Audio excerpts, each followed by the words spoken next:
അതിജീവിതകൾക്കും ജീവിക്കാൻ ഇവിടെ സ്ഥലമുണ്ട്. ഇന്ന് 2025 ഡിസംബർ 19 വെള്ളിയാഴ്ച. ചിന്തകൾ യാഥാർത്ഥ്യങ്ങൾ നമ്പർ 2594 ഏവർക്കും സ്നേഹത്തോടെ സ്വാഗതം. ദൈവ തിരുനാമത്തിന് മഹത്വമുണ്ടാകുമാറാട്ടെ. ശരാശരി ആളുകളും പറയുന്നു മടുത്തു ഉയർത്തു എന്നൊക്കെ. കഴിഞ്ഞ ദിവസം എൻ്റെ ഒരു കൂട്ടുകാരൻ പറഞ്ഞു, മടുത്തു ക്ഷമിച്ചേട്ടാ, ജീവിക്കാൻ തോന്നുന്നില്ല, കടം കയറി മുടിഞ്ഞിരിക്കുകയാണ്, മുന്നോട്ടുള്ള വഴികളൊക്കെ അടഞ്ഞിരിക്കുകയാണ്, ബന്ധുക്കളുടെ കയ്യിൽ അത്യാവശ്യത്തിലധികം പണമുണ്ട്, ആർക്കും സഹായിക്കാൻ മനസ്സില്ല, ദൈവവും ദൈവവിശ്വാസവും ഇല്ലാതെ ജീവിക്കാൻ നെട്ടോട്ടമോടിയിട്ട് പാപ്പരായതാണ്. ബീഡി വലിക്കില്ല, കള്ള് കുടിക്കില്ല, മറ്റിതര ദുർനടപ്പുകൾ ഒന്നുമില്ല. എന്നിട്ടും കടം വന്നു. ജീവിക്കാൻ അറിയാത്തതുകൊണ്ട് സംഭവിച്ചതാണ്. ഇനി കരകയറുവാൻ വഴികളൊന്നും കാണുന്നില്ല. ജീവിക്കാൻ എടുത്തു വയ്ക്കുന്ന ഓരോ കാൽ ചുവടുകളും വഴുതി പോവുകയാണ്. ആത്മഹത്യ എന്ന കടമ്പ കടക്കാൻ താല്പര്യം ഇല്ലാഞ്ഞിട്ടല്ല, പറക്കമുറ്റാത്ത മക്കളെ ഓർക്കുമ്പോൾ അതിനും കഴിയുന്നില്ല. ഒരുപക്ഷേ എന്നെ കേൾക്കുന്ന ഈ ലേഖനം വായിക്കുന്ന ചിലരെങ്കിലും മടുപ്പും വെറുപ്പും തോന്നിപ്പിക്കുന്ന ജീവിതവുമായി മുന്നേറുന്നവരാകാം. എന്താണ് നിൻ്റെ പ്രശ്നം എന്ന് ചോദിക്കാൻ ഇന്ന് ആരുമില്ലായിരിക്കാം. നിങ്ങളെ നോക്കി കാണുന്നവർ എല്ലാം ഒരളവിൽ അല്ലെങ്കിൽ മറ്റൊരളവിൽ സുഖമായിട്ടാണ് ജീവിക്കുന്നത്. അവർ എന്നെ ഒന്ന് സഹായിച്ചാൽ തീരാവുന്നേ ഉള്ളൂ എൻ്റെ പ്രശ്നം എന്നൊക്കെ അറിഞ്ഞിട്ടും ഇരക്കാൻ സമ്മതിക്കാത്ത അഭിമാനമാണ് ഇപ്പോൾ ഒരുപക്ഷെ നിങ്ങളെ ആത്മഹത്യയിലേക്ക് തള്ളിവിടുന്നത്. ഒറ്റ വാക്കിൽ ഒരു പ്രതിവിധി പറഞ്ഞു തരാൻ എനിക്കും കഴിയുന്നില്ല.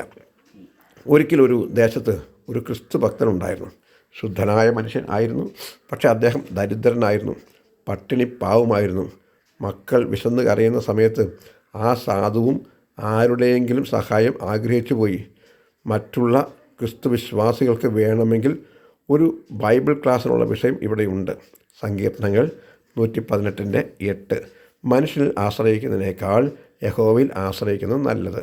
ഒന്നും കൊടുക്കാൻ കഴിവില്ലാത്തവർക്ക് കൊടുക്കാൻ പറ്റിയ നല്ല ഒരു ഉപദേശം. പക്ഷേ ഈ ബൈബിൾ പഠിപ്പിക്കുന്ന സാധു തൻ്റെ മക്കളുടെ വിശന്ന് പൊരിഞ്ഞുള്ള കരച്ചിൽ കേട്ടപ്പോൾ അതുവഴി വന്ന തനിക്ക് എന്തെങ്കിലും വേണ്ടപ്പെട്ട ഒരാളെ കണ്ടപ്പോൾ എന്തെങ്കിലും ചിലത് കടം ചോദിക്കാം എന്ന് കരുതി.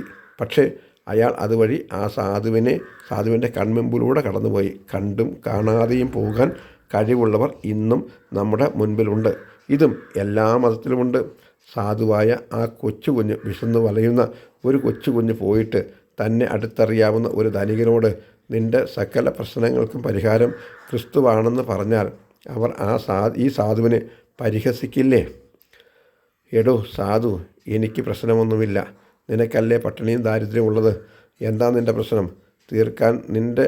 നിൻ്റെ പ്രശ്നം തീർക്കാൻ നിൻ്റെ കർത്താവിന് കഴിയാത്തത് എന്ത് എന്ന് തിരിച്ചു ചോദിച്ചാൽ എന്തെങ്കിലും മറുപടി ഈ സാധുവിനുണ്ടോ?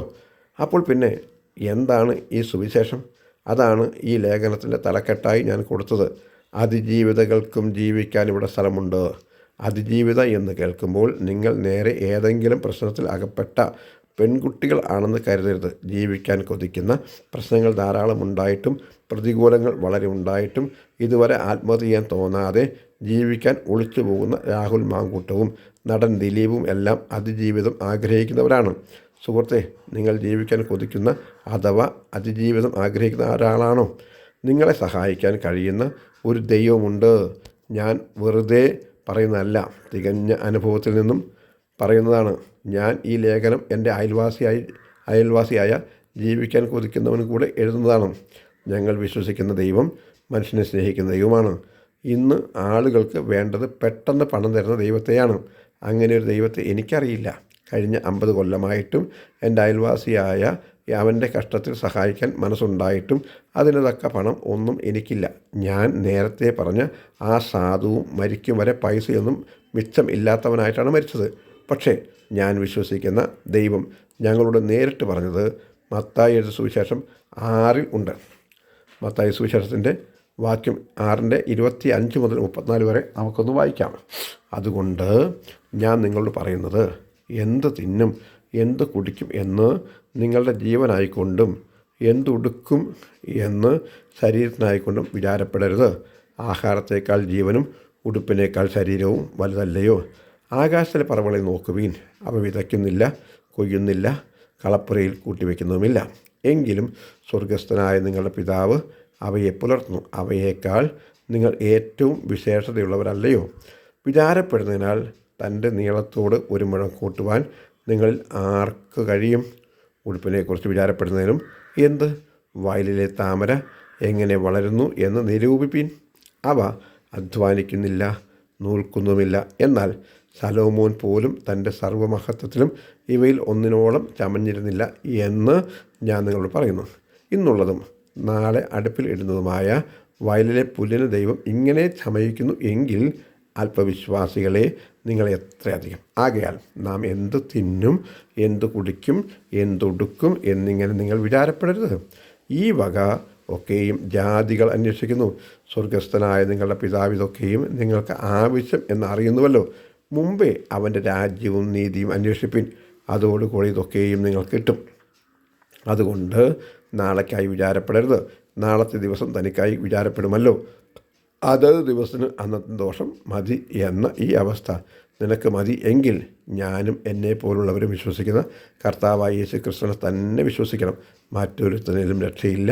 നാം രക്ഷിക്കപ്പെടുവാൻ ആകാശത്തിന് കീഴിൽ മനുഷ്യരുടെ ഇടയിൽ നൽകപ്പെട്ട വേറൊരു നാമവുമില്ല എന്ന് പറയുന്നതും ബൈബിളാണ്.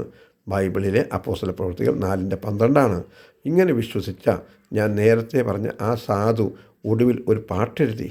അതിലെ 4 വരികൾ മാത്രം സുഹൃത്തെ നിങ്ങൾക്ക് വേണ്ടി ഞാനിവിടെ എഴുതാം.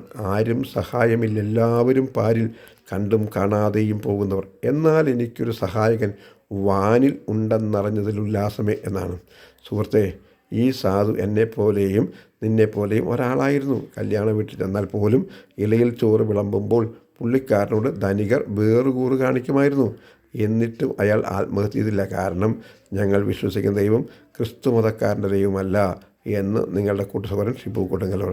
ഞങ്ങളുടെ വാട്സാപ്പ് നമ്പർ 9655581081. എല്ലാവർക്കും ശുഭദിനം നേരുന്നു. ദൈവം നിങ്ങളെല്ലാവരെയും അനുഗ്രഹിക്കുമാറാകട്ടെ. ആമേൻ.